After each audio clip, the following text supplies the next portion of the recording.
nilabas niya na lahat sapagkat wala pang presidential immunity ang ating Pangulo.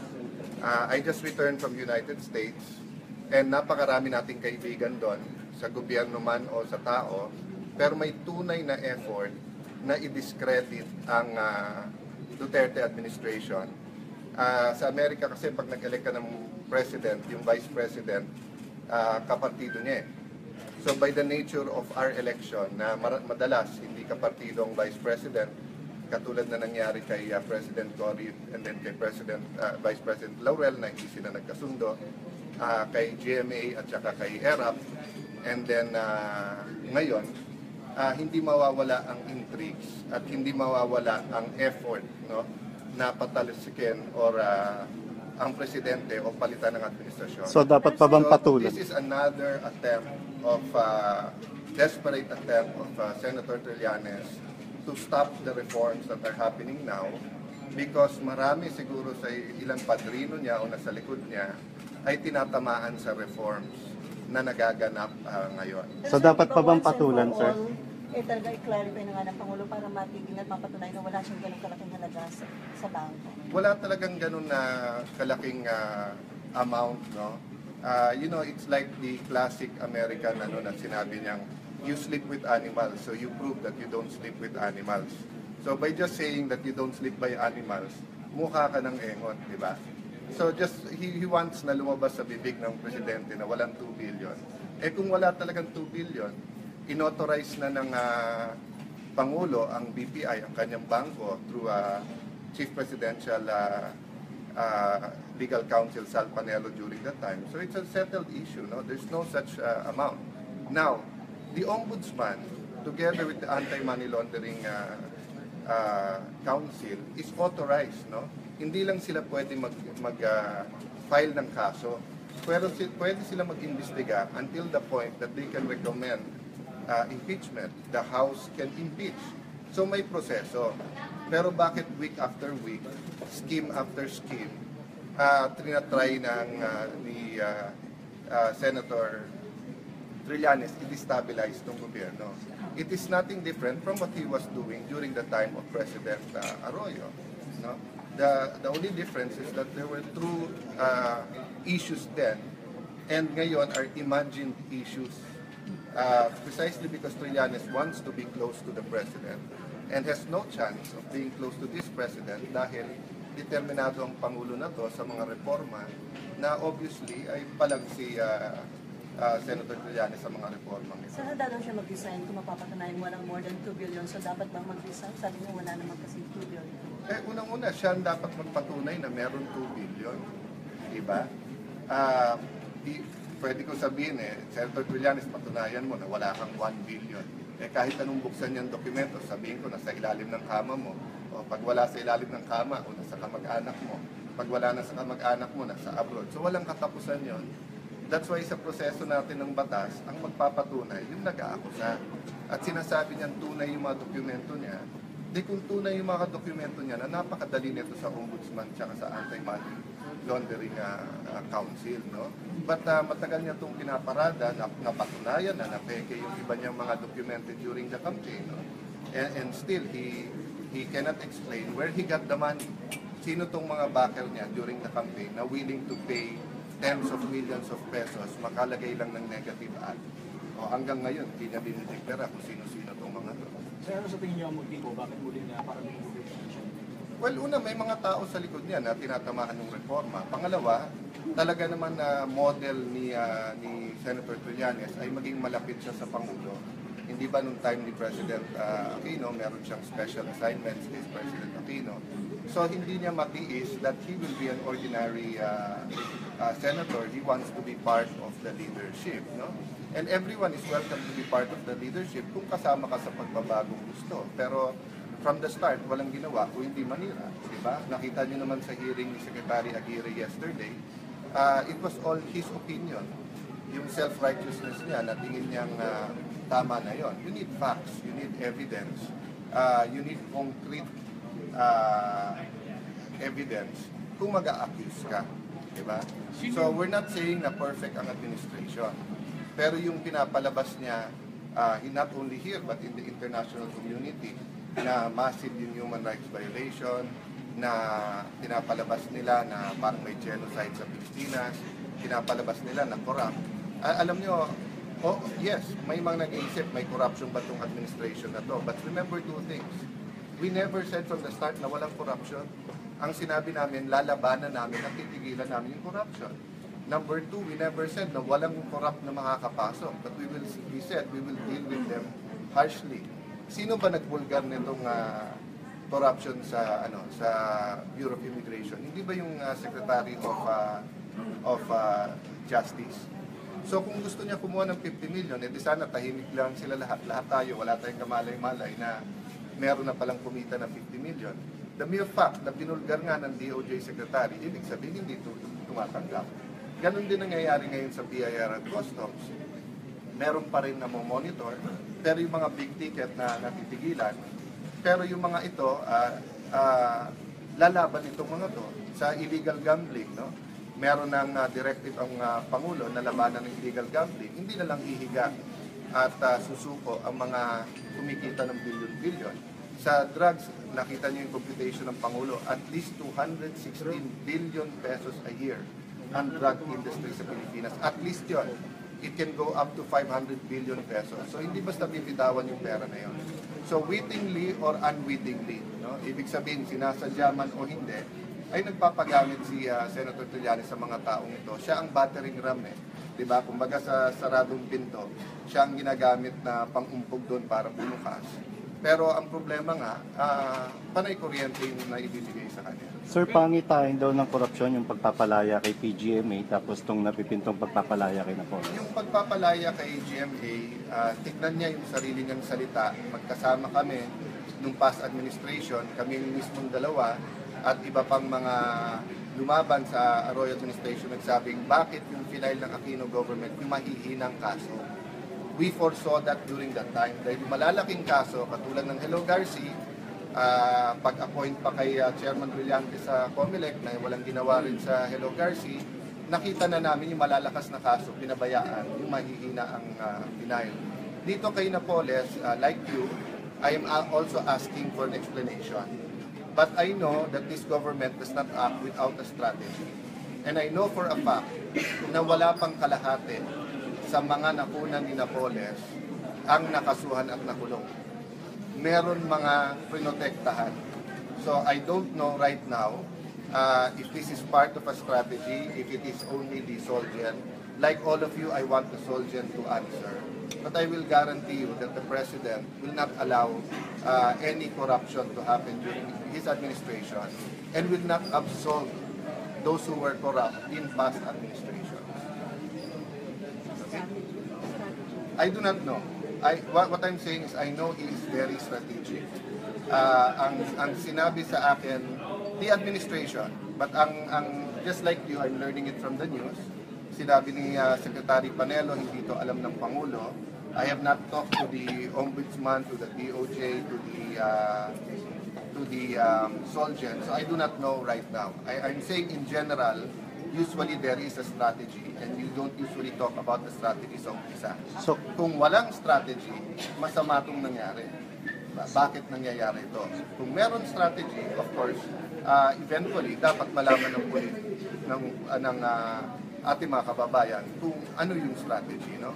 But we knew for a fact, when we took office, that maraming kasama sa Napoles na hindi sinama during the last administration or pinoprotektahan. In the same manner, na maraming pinaimbestigahan at maraming ahensya, including some people sa Office of the Ombudsman, ang ginamit para habulin ang posisyon nila na inosente naman. So kayo mismo, sir, harangin niyo yung pagpapalaya kay Napoles? I do not believe in it. In fact, I don't think that the Solgen, I think the Solgen should lead the prosecutorial service, the Ombudsman, to do the prosecution. But as I said, as a training as a lawyer, makikinig muna ako bakit. So I want them to explain now why. No? But if Senator Trillanes is linking this with corruption and saying that Duterte believes in corruption, his 30 years record sa Davao speaks for itself. And let me ask you, umpisa pa lang ng administrasyon niya, napakaraming victory. Napakalalaking pera ang papasok galing sa Japan, China, Russia, and with better relations from the US. Why would the president risk people around him making money para masira pangalan niya? The president 100% walang interest sa pera. At his stages in life and his past, if makikita mo, wala siyang interest magkapera, dumami pera, mag-ipon ng pera. So why would he allow people around him to make money? It doesn't make sense. It doesn't mean that there are not people who want to make money. Meron. Kaya ngayon ang binabantayan. So wag i-link yung dalawa dahil walang link yung dalawang yon, no? And we will deal with that separately. Lahat ng pinakita ni Senator De Lima at ni Senator Trillanes na human rights violations, iniimbestigahan. Marami sa kanila ng pulis na napatunayan na rob out ito at hindi ito legitimate operation are now facing murder charges. Etong committees natin sa Senado are functioning. Etong Jack Lam hearing, nakita nyo, walang tinatago dito. By the Secretary of Justice merely keeping quiet and everyone keeping quiet, wala sana to. Kaya nga binulgar as a lesson to all na kahit gaano kalaki, kahit gaano kataas, pag-corruption, hindi papayag ang ating Pangulo. So let's see what happens next. But the challenge goes back to Senator Trillanes. Prove it. Don't just throw out motherhood statements and documents na sa opisina mo rin namang pinoproduce. Go through the process, di ba? Pwede ka mag-speech dito para mahimayan, pwede ka mag-file sa ombudsman. Lahat ay available sa iyo, no? But trial by publicity ang forte ni Senator Trillanes, and it's not helping the country. Yung mga ginagawa nila sa US, for example, no? Yung ginagawa sa abroad ni Senator De Lima at Senator Trillanes na siraan tayo sa human rights. Pag yung ibang aid ay hindi dumating sa Pilipinas, hindi naman si Duterte ang tinatamaan. Ang tinatamaan ng Pilipino. Ang tinatamaan yung mga sulok-sulok na area sa atin na kailangan ng aid. So that's something for them to talk about. So hindi na dapat patulan ng presidente yung mga akusasyon ni President? It's for him to prove it. Kung lahat ito papatulan ng Pangulo, you have 105 million Filipinos. 1% lang may ayaw sa iyo. So that's more than 1 million. Kung lahat yan may akusasyon sa iyo, ubos na oras mo sa kakagawa nito, di ba? Now, if the process gumulong nga yung wheels of justice, and then ang ombudsman at saka ang anti-money laundering ang magsabi na meron nga ganun account, of course they will answer. But as of now, what is the status? The status is that the president gave his waiver to the banks. And from there, sinabi ng bangko, there's no such amount. So ano na naman itong bagong hinahalungkat niya? Thank you. Just like you, I'm learning it from the news. Sinabi ni Secretary Panelo, hindi ito alam ng Pangulo. I have not talked to the Ombudsman, to the DOJ, to the Solgen, so I do not know right now. I'm saying in general, usually there is a strategy, and you don't usually talk about the strategy sa umpisa. So kung walang strategy, masama itong nangyari. Bakit nangyayari ito? Kung meron strategy, of course, eventually, dapat malaman ng ating mga kababayan kung ano yung strategy. No? But we knew for a fact, when we took office, that maraming kasama sa Napoles na hindi sinama during the last administration or pinoprotektahan. In the same manner, na maraming pinaimbestigahan at maraming ahensya, including some people sa Office of the Ombudsman, ang ginamit para habulin ang posisyon nila na inosente naman. So kayo mismo, sir, harangin niyo yung pagpapalaya kay Napoles? I do not believe in it. In fact, I don't think that the Solgen, I think the Solgen should lead the prosecutorial service, the Ombudsman, to do the prosecution. But as I said, as a training as a lawyer, makikinig muna ako bakit. So I want them to explain why. No? But if Senator Trillanes is linking this with corruption and saying that Duterte believes in corruption, his 30 years record sa Davao speaks for itself. And let me ask you, umpisa pa lang ng administrasyon niya, napakaraming victory, napakalalaking pera ang papasok galing sa Japan, China, Russia, and with better relations from the US. Why would the president risk people around him making money para masira pangalan niya? The president 100% walang interest sa pera. At his stages in life and his past, if makikita mo, wala siyang interest magkapera, dumami pera, mag-ipon ng pera. So why would he allow people around him to kita ng billion? Sa drugs, nakita niyo yung computation ng Pangulo, at least 216 billion pesos a year ang drug industry sa Pilipinas. At least yun. It can go up to 500 billion pesos. So hindi basta bibitawan yung pera na yun. So wittingly or unwittingly, no? Ibig sabihin, sinasadya man o hindi, ay nagpapagamit si Senator Trillanes sa mga taong ito. Siya ang battering ram eh. Diba? Kumbaga sa saradong pinto, siya ang ginagamit na pangumpog doon para bumukas.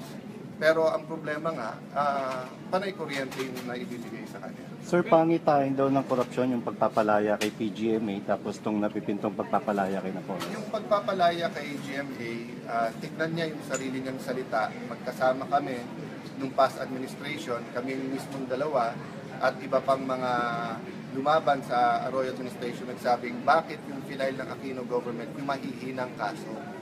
We foresaw that during that time. Dahil malalaking kaso, katulad ng Hello Garci, pag-appoint pa kay Chairman Brillantes sa COMELEC na walang ginawa rin sa Hello Garci, nakita na namin yung malalakas na kaso, pinabayaan, yung mahihina ang denial.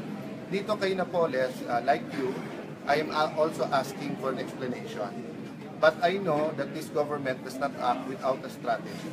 And I know for a fact na wala pang kalahati sa mga nakunan ni Napoles ang nakasuhan at nakulong. Meron mga prinotektahan. So I don't know right now if this is part of a strategy, if it is only the Solgen. Like all of you, I want the Solgen to answer. But I will guarantee you that the President will not allow any corruption to happen during his administration and will not absolve those who were corrupt in past administration. I do not know.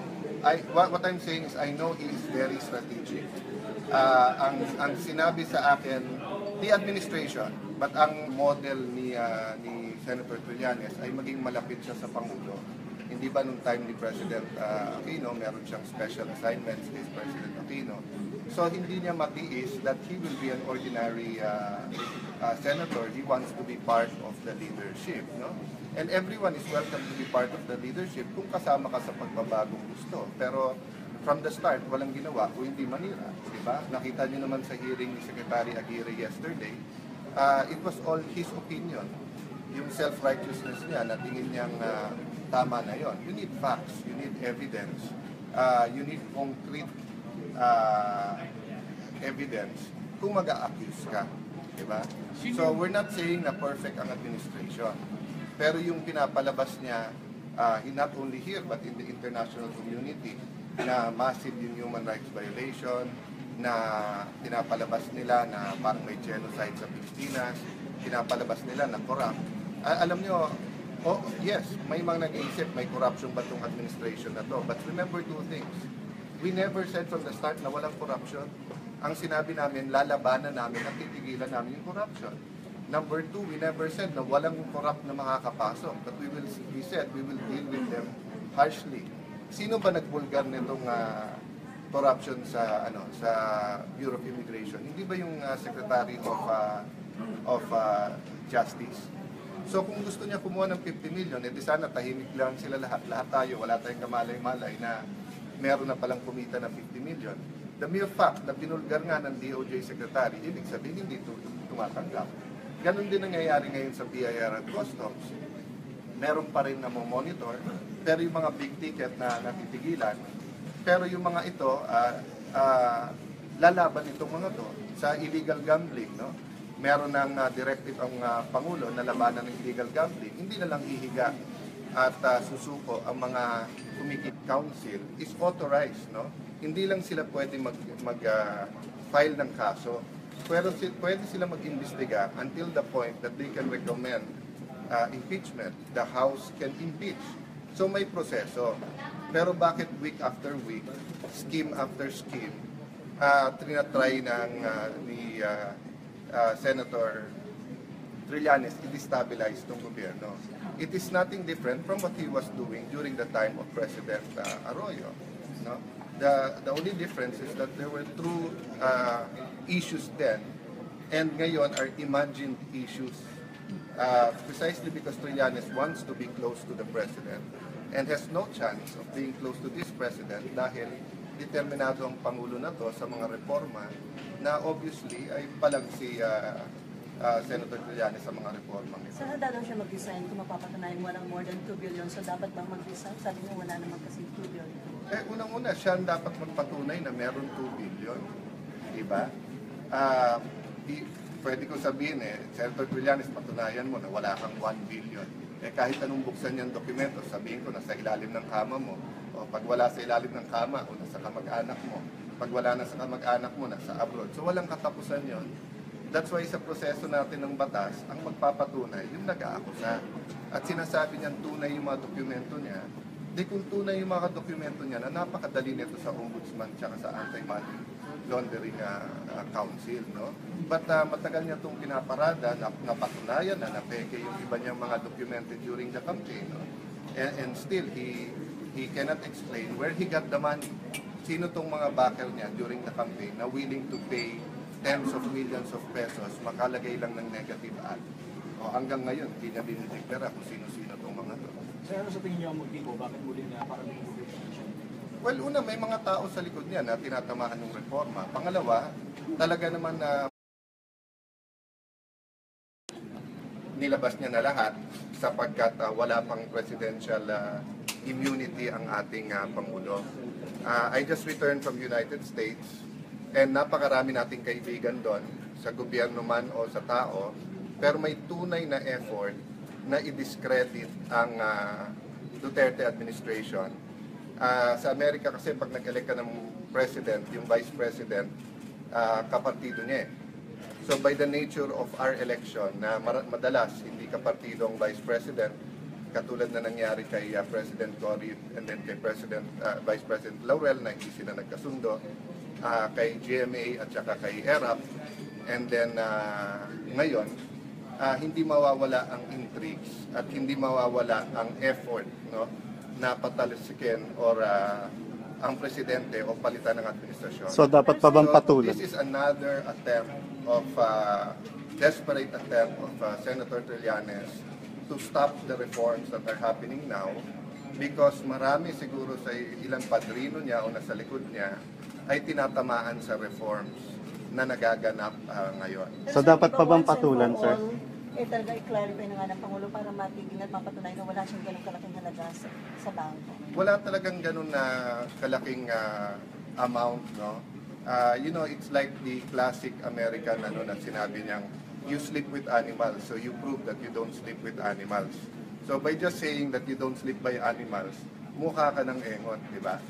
So just, he wants na lumabas sa bibig ng presidente na walang 2 billion.